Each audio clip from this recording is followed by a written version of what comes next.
Okay guys, Chef Ro again.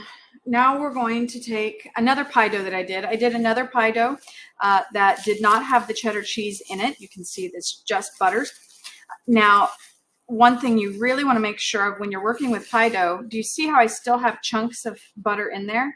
You want to visibly see those chunks of butter if you're looking for a flaky pie dough. So if you want it to be really nice and flaky, and if you don't have chunks of butter in there, it's not going to be flaky. Okay, so again, what we're going to do is we're going to just lightly flour. Just like seasoning, you want to go from up high because then it falls like snow rather than in clumps. Okay, same process here, just very lightly flour the surface. Okay, now this one, we actually want it to be in a rectangle.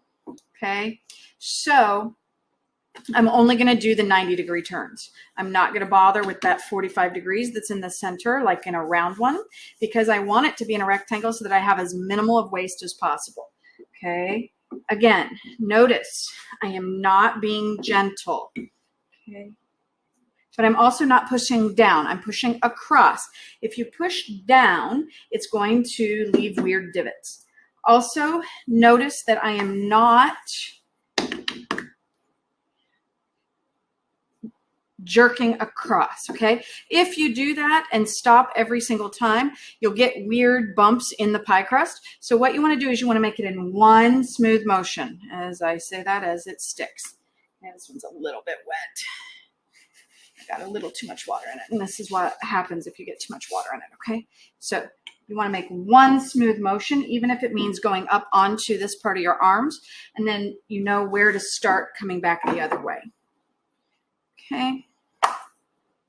Now, because I'm trying to get rectangular things out of this I want to try and make more into a rectangle shape so that I'm going to waste as little as possible.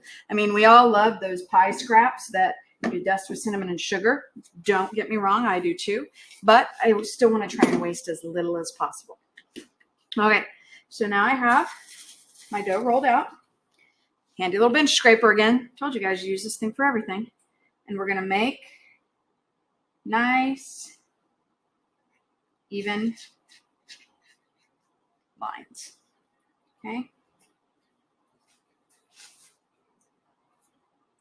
Now, I know you're thinking, but can't I re-roll this scrap? You can, maybe one time. Problem is the more often that you roll it, the tougher it's going to get because you're going to be incorporating more flour and working it. So your better bet is just to put the scraps on a sheet tray, bake them off with some cinnamon and sugar on side, okay? Now I'm probably just going to make 3 little Pop-Tarts here, okay? Doesn't have to be real exact because these are homemade. If we were making them in a kitchen, we would obviously have to measure them with a ruler. Okay, now, so I've got 3 rectangles here. I'm going to make small ones, like I said. This is where it gets a little confusing. You would normally think that you'd want to cut this right in half, just like that. But the problem is you don't want to do that because one side is going to have to be slightly larger than the other to get up and over the filling. Not a lot, but a little bit.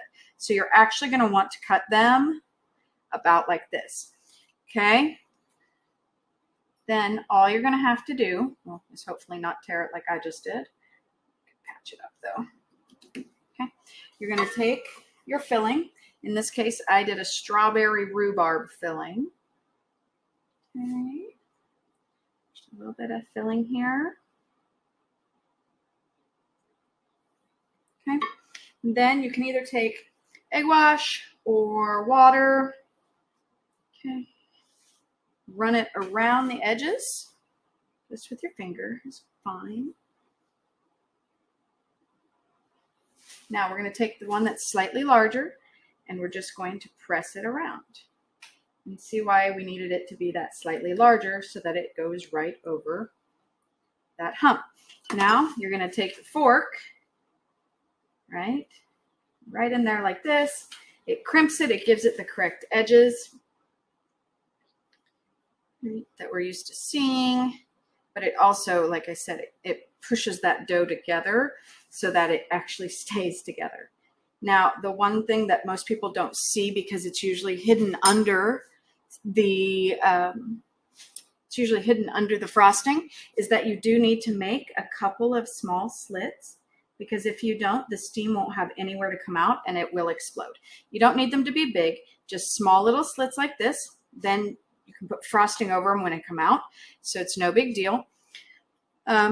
You're going to want to use egg wash again.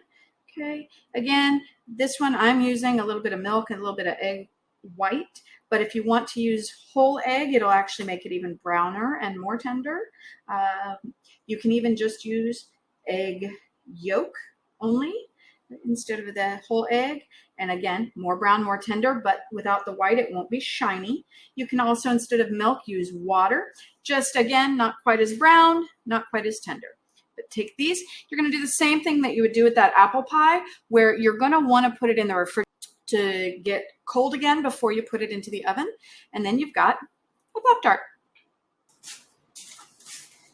Okay, I have taken these out of the oven now, and you can see that this one here, this didn't have the fork tight enough, so it exploded out a little bit, right? But you can see they're nice and golden brown. They were in about a 450-degree oven for about 15-20 minutes.